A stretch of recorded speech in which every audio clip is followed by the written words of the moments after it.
மரணத்தை வெல்லும் மார்கழியின் சிறப்புகள் உங்களுக்கு தெரியுமா?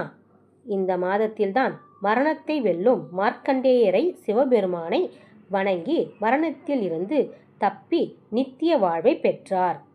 அழகிய தமிழால் அரங்கன் ஆண்ட ஆண்டாள் விரதம் இருந்த புண்ணிய காலம் இது.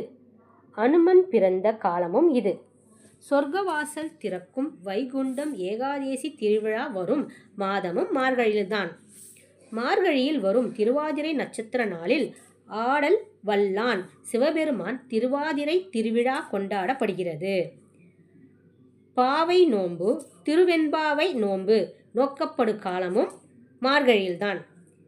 வெற்றியின் அதிபதி என்று போற்றப்படும் சூரிய பகவான் யோகநிலை இருக்கும் காலமும் என்பதால் இந்த காலத்தில் உயிர்களை கொல்லக்கூடாது என்பதாலும் அந்த கால மன்னர்கள் மார்கழியில் போர் செய்ய மாட்டார்கள்.